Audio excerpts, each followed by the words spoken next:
నమస్తే ఫ్రెండ్స్. హైదరాబాద్ నగరాన్ని ప్రపంచ స్థాయి మహానగరంగా చూడబోతున్నాం. రేవంత్ రెడ్డి ఆయనను తక్కువ అంచనా వేయడము, లేదంటే రెండు ప్రతిపక్షాలు బీజేపీ బీఆర్ఎస్ ప్రజల ముందు దోషిగా నిలబెట్టడానికి ప్రయత్నం చేస్తూ ఉంది. కానీ రైతులు, భారతదేశంలో ఉన్నటువంటి రైతులు, ముఖ్యంగా తెలంగాణ రైతులు బురదల నుండి బువ్వను తీసేటువంటి రైతును చూసి గర్వంగా ఉంటుంది. చినిగిన బట్టలు వేసుకున్న బురద నుంచి బువ్వను తీస్తారన్నటువంటి రైతుకు ఉన్నటువంటి ఒక గొప్ప పేరు. రైతులు బురద నుంచి బువ్వను తీస్తే సీఎం రేవంత్ రెడ్డి గారు మూసి మురికి నుండి పైసల పంటను తీయాలనుకుంటా ఉన్నాడు. మూసి మురికి నుండి రేవంత్ రెడ్డి కంపు కొట్టే మురికి వాసన నుంచి డబ్బులు కురిపించే ఒక ఆదాయ వనరుగా మార్చబోతా ఉన్నాడు.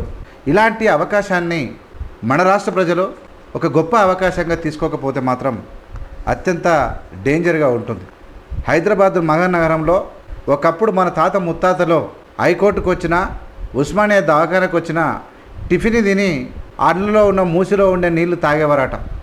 అలాంటిది మూసి దగ్గర బస్సులో వచ్చిన, కారులో వచ్చిన ముక్కు మూసుకునేటువంటి పరిస్థితి. గాలి పీల్చలేని పొజిషన్లో ఉన్నటువంటి మురుకు కంపు కొట్టేటువంటి మూసి, ఆ మూసి నీళ్లు పోయి దిగువ ప్రాంతాల్లో ఉన్నటువంటి ఈ నల్గొండ ప్రాంతం అంతా ఆ మురికి నీటితోటి పండించేటువంటి పంటలు, ఆ మురికి నీటితోటి పెరిగే గడ్డి, అక్కడ ఉన్న ఆహార పదార్థ గడ్డి తిన్నటువంటి బర్రెలు పొల్యూటెడ్ పాలనిస్తూ పొల్యూటెడ్ కూరగాయలను, ఆకుకూరలను వీటన్నిటిని తిని హైదరాబాద్ నగర వాసుల యొక్క ఆరోగ్యాన్ని నాశనం అవుతున్నటువంటి తీరు నుంచి మనమందరం రేవంత్ రెడ్డి గారికి సపోర్ట్ ఇచ్చి కాపాడుకోవాల్సిన బాధ్యత మన పైన ఉంది. ఎందుకంటే ఈ యొక్క అత్యంత కలుషితమైనటువంటి నీరు ఈ మూసి నుండి ప్రవహిస్తూ ఉంది. అలాంటి నీటిలో ఒక స్వచ్ఛమైన నీటిని తీసుకొచ్చి మూసి రివర్ ఫ్రంట్ ప్రాజెక్టును ప్రారంభించినప్పుడు ఇలా మీరందరూ ఎంతోమంది అడ్డగోలిగా కొంతమంది మాట్లాడుతూ ఉన్నారు. కాబట్టి రేవంత్ రెడ్డి గారు చేసేటువంటి పనిలో రెండు పాయింట్లు గుర్తుపెట్టుకోవాలి. రైతు బురదల నుంచి బువ్వను తీస్తే ఈ రాష్ట్ర ముఖ్యమంత్రి రేవంత్ రెడ్డి మురికి కంపు నుంచి, మూసి మురికి నుంచి పైసల పంట పండించబోతూ ఉన్నాడు. అది ఆయన యొక్క ఆలోచన. ఆ ఆలోచనకు మనం అందరం సపోర్ట్ చేయాల్సినటువంటి అవసరం ఎంతైనా ఉంది. ఇది ప్రపంచ దేశాలు హైదరాబాద్ను గుర్తించాలంటే మనం రేవంత్ రెడ్డి గారికి సపోర్ట్ చేయాలి. చాలామంది మాట్లాడుతూ ఉన్నారు, ఇలా ఇంతకు మొదలున్న ప్రభుత్వం ఎక్కడ ఇండ్లు కట్టుకున్నా ఏం చేసినా వాళ్ళకు లంచాలు ఇస్తే సరిపోతుంది, వాళ్ళ అనుచరులకు కానీ వాళ్ళ కార్యకర్తలకు కానీ లంచాలు ఇచ్చి వాళ్ళను డబ్బులు ఇచ్చి నువ్వు ఏడనన్నా ఇల్లు కట్టుకోవచ్చు, ఏడనన్నా కబ్జా చేసుకోవచ్చు, అలాది కత్తి కాదు నెత్తి కాదు అన్నట్టు ప్రవర్తించారు. రేవంత్ రెడ్డి గారు ఖచ్చితంగా స్ట్రిక్ట్ చేసి నగరం అంటే ఒక క్రమశిక్షణ ఉండాలి, కబ్జాలు అడ్డగోలుగా ఉంటే అనేక విపత్తులకు కారణమవుతుంది. మొన్న మూసి నది వరదల్లో వచ్చినటువంటి ప్రమాదంలో పెద్ద ఎత్తున ప్రాణ నష్టం జరుగుతుంది, ఇది ప్రమాదకరమైంది అని చెప్పి ఎప్పుడైతే స్ట్రిక్ట్ వ్యవహరించాడో రేవంత్ రెడ్డి మంచోడు కాడు, రేవంత్ రెడ్డి కూలగొడతాడు. ఇదనే ఒకటి పెట్టిరు. ఇలా చాలామంది క్వశ్చన్లు కూడా వేస్తూ ఉంటారు, నువ్వు మూసి నది మీద మహాత్మా గాంధీ విగ్రహం పెట్టమన్నారా, 5,000 కోట్ల అలా ఇండ్లు కూలగొడుతున్నా అంటే, ఇక్కడ మహాత్మా గాంధీ అంటే ఏదో టైంపాస్ కాదు, ఎవరి ఇండ్లు కూలగొట్టాలి కాదు. ఈ దేశంలో కొంతమంది పుణ్యానికి స్వర్గ సుఖాలు అనుభవిస్తారు, కొంతమంది త్యాగం చేస్తారు. ఫర్ ఎగ్జాంపుల్, ఈ దేశంలో సైన్యంలో ఉన్నటువంటి మన దేశ సైనికులు ప్రాణాలు మన కోసం అర్పిస్తారు, వాళ్ళు త్యాగం పడుతారు. కొంతమంది త్యాగం చేస్తారు, కొంతమంది ఆస్తులు మొత్తం ప్రజలకు రాసిస్తారు, కొంతమంది మదర్ తెరీసా లాంటి వాళ్ళు తమ ఆస్తులను, తమ సమయాన్ని ప్రజలకు కేటాయించి తమ ఒక గొప్ప వ్యక్తులుగా, త్యాగమూర్తులుగా మిగిలిపోతారు. ఇలా మూసి రివర్ ఫ్రంట్కు అభివృద్ధికి మధు పార్క్ వాళ్ళు కూడా సహకరిస్తే వాళ్ళకు కావాల్సినటువంటి అన్ని వసతులు కల్పించడానికి ప్రభుత్వం రెడీగా ఉంది. వాళ్ళను కూడా ఒక తెలంగాణ అభివృద్ధికి, హైదరాబాద్ అభివృద్ధికి ఉపయోగపడ్డ సహకరించినటువంటి త్యాగమూర్తులుగానే ప్రభుత్వం చూస్తుంది, ప్రజలు చూస్తారు. ఎవరైతే మధు పార్కులో ఉన్నారో వాళ్ళందరినీ కూడా, ఎవరైతే ఇబ్బంది పడుతున్నారో, ఎవరైతే ఇల్లు పోతున్నాయో వాళ్ళు కూడా ఈ రాష్ట్ర అభివృద్ధికి త్యాగం చేసిన వాళ్ళే, వాళ్ళు కూడా రాష్ట్ర అభివృద్ధికి దానం చేసిన వాళ్ళే అవుతారు తప్ప ఏనాడు కూడా ప్రభుత్వం ఎవరిని కూడా అవమానపరచదు, వాళ్ళని గాలికి వదిలిపెట్టదు, వాళ్ళని రోడ్డు మీద వదిలిపెట్టదు. కాబట్టి హైదరాబాద్ నగరానికి రాత్రిపూట నైట్ ఎకానమీని సృష్టించబోతున్నటువంటి ముఖ్యమంత్రి రేవంత్ రెడ్డి గారికి రాష్ట్ర ప్రజలంతా సంపూర్ణ మద్దతు ప్రకటించాలి. రాత్రి వేళ చెప్పిండు నిన్న, నేను ఏమేం చేస్తాను అని చెప్పి.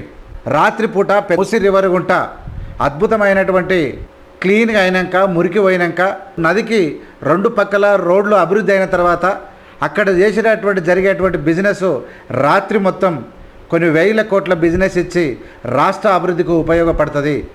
ఇలా పగటిపూట సంపాదన కాదు, రాత్రిపూట కూడా తెలంగాణ రాష్ట్రం సంపాదించేటువంటి అవకాశాన్ని క్రియేట్ చేసబోతూ ఉన్నది. అందుకని నేను అన్నా, రేవంత్ రెడ్డి గారు మూసీ నది నుంచి, మూసీ మురికి నుంచి పైసల పంట పండించబోతూ ఉన్నాడు.